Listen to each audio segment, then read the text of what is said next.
Salut, aujourd'hui on se retrouve pour parler du réchaud de chez BioLite.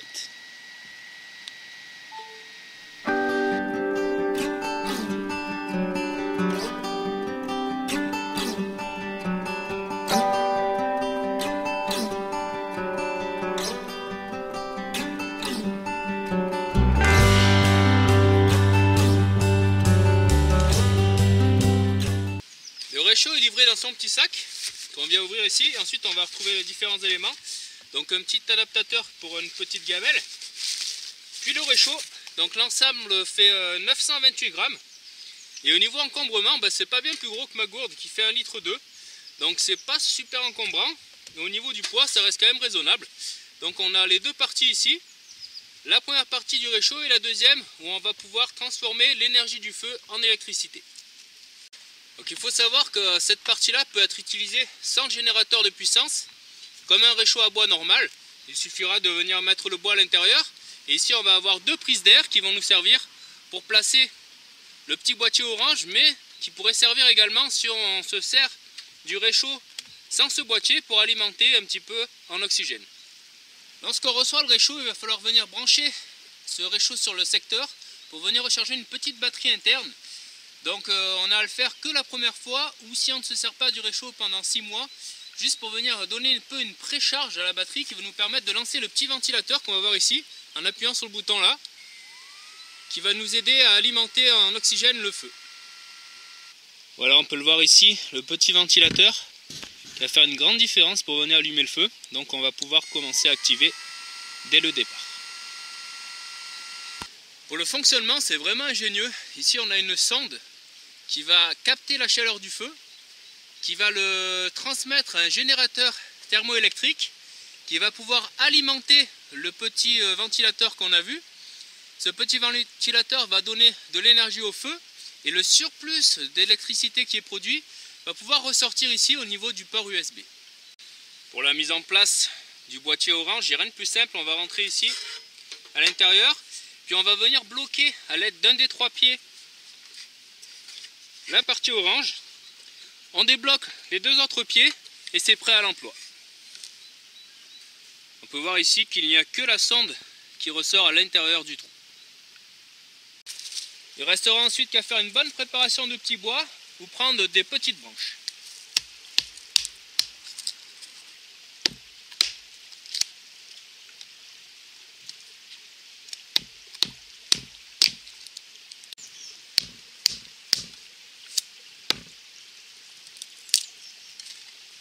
Ensuite, je vais préparer quelques petites allumettes de bois gras pour pouvoir lancer le feu.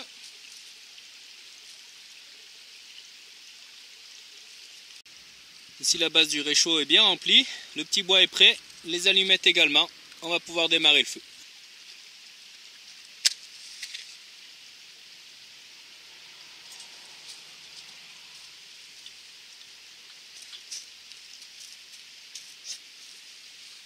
Alors, au départ, on ne va pas allumer le ventilateur. On va attendre que le feu prenne un petit peu à l'intérieur, 10-20 secondes. Et ensuite, on pourra allumer le petit ventilateur pour pouvoir booster le départ du feu. Voilà, le feu a commencé. Je vais appuyer sur le bouton du ventilateur. Il va se mettre en place et on peut voir que ça peut aider la combustion. Voilà, tout va beaucoup plus vite. Lorsqu'on lance le ventilateur, ici on va voir la position basse, l'eau. La position haute va être possible dès lors qu'il y aura un petit peu de chaleur dans le réchaud. Et ici on voit le voyant orange ici en long, signifie qu'on ne peut pas encore charger en USB. Il faut attendre que ça devienne tout vert. Voilà, pour avoir un ordre d'idée, il est 13h35. Et donc le voyant est orange, on va voir en combien de temps il passera au vert. Voilà, je peux venir passer le ventilateur en pleine puissance. Au bout d'à peine 1 minute, et le voyant commence à venir se charger en vert.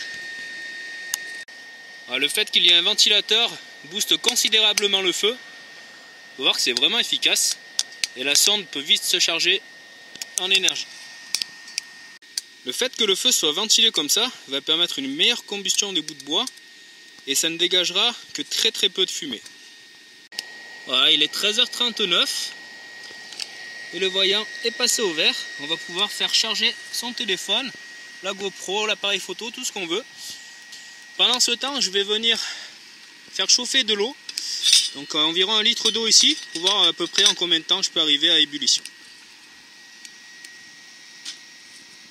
Pour l'eau, je viens de la poser et il est 13h41. Pour recharger le réchaud en cours de route, rien de plus simple, on vient soulever la popote, on met un petit peu de bois et on vient la reposer. Lorsqu'il y a du vent, il est conseillé de placer le vent du côté du boîtier orange. Comme ça, les flammes vont partir à l'opposé et ne risqueront pas de cramer ici ce boîtier. Et lorsqu'il y a de la pluie, c'est déconseillé de s'en servir sous la pluie car le boîtier n'est pas étanche. Voilà environ 4 minutes, un peu moins que j'ai lancé l'eau. Voir un petit peu ce que ça peut donner. Voilà, elle commence à frémir. Voilà, on en est à 5 minutes depuis que j'ai mis l'eau. Et on peut voir que ça bout. Donc ça fonctionne vraiment pas mal. Pendant que l'eau bout, je vais venir charger le téléphone. Pour ça, rien de plus simple, je vais venir placer la prise USB dans le port et relier le téléphone de l'autre côté.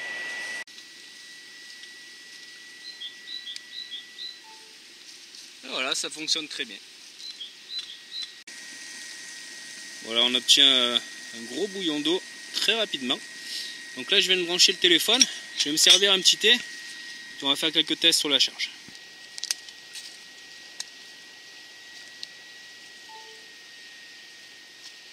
Voilà, c'est en charge. 13h53, 72%. Si on n'a rien à faire chauffer dessus, on peut très bien y placer des brindilles beaucoup plus hautes. Elles ne nous empêchent de les mettre, même si ça dépasse la hauteur du réchaud. Ça finira par s'enfoncer petit à petit. Donc ça va être à nous de nous occuper du réchaud. Évidemment, au plus le feu sera puissant, au plus ça va charger. Sachant qu'on va être sur 4 watts et 5 volts de puissance maxi.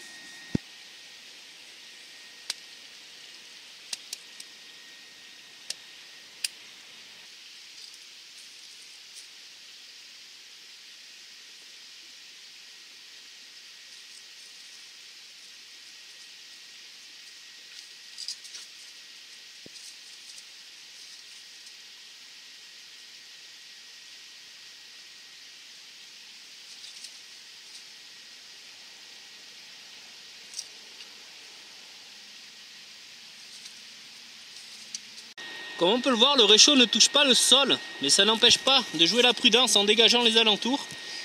On a enlevé les petits bouts de bois ou les petites feuilles, parce que des morceaux peuvent tomber. Le corps est en acier inoxydable, et autour nous avons une grille de protection, donc si on venait à toucher, ça serait beaucoup moins chaud que si on touchait directement le corps. Selon l'intensité du feu qu'on désire, on peut venir changer ici au niveau du ventilateur en cours de route. Donc ici je suis sur haut, je rappuie une fois, je vais passer sur faible, et si je veux remonter, tout simplement je rappuie. Pour arrêter complètement le réchaud, je reste appuyé pendant 3 secondes sur ce bouton. Par rapport à son encambrement et son poids assez conséquent, même si ça reste quand même raisonnable pour la totalité du réchaud, ça sera peut-être pas très intéressant sur les sorties d'une seule nuit ou à la journée. Par contre, ça peut être très bien pour un camp fixe ou alors un camp sur plusieurs jours, ainsi que sur les voyages en vélo, en canoë, à condition évidemment de le protéger dans une coque étanche, ou alors sur les voyages en voiture, en 4x4, en cheval ou quoi que ce soit. On va être 100% autonome sur l'énergie au niveau des appareils, parce qu'on a tous des appareils électroniques, que ce soit les téléphones, les caméscopes, ou alors ne serait-ce qu'un appareil photo à recharger. Et on va pouvoir aussi se faire à manger dessus et faire bouillir de l'eau pour le thé ou le café. Voilà, 20 minutes que je fais tourner le réchaud, et j'ai gagné environ 10% de batterie. J'étais à 71-72, je suis passé à 80.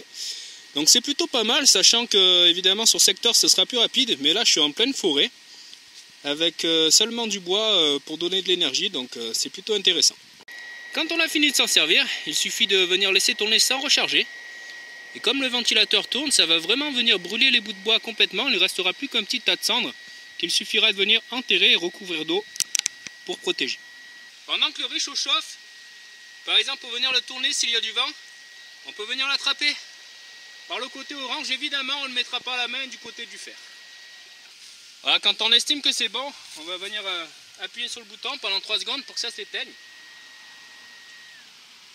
Si jamais l'appareil sent que cette partie est trop chaude, le ventilateur va se rallumer tout seul par sécurité.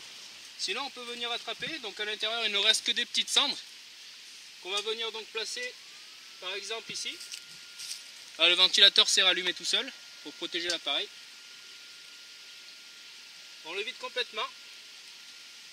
Ensuite on vient recouvrir avec de la terre et de l'eau par exemple pour venir sécuriser l'ensemble. Le ventilateur tourne toujours tout seul. On peut voir que ça laisse quand même le réchaud quand même assez propre.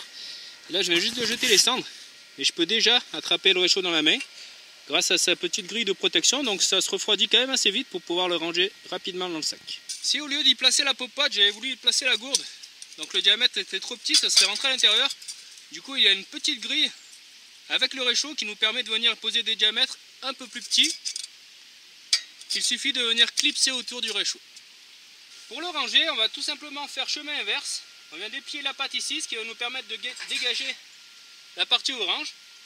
On va replier les autres pattes et on pourra le ranger dans le sac.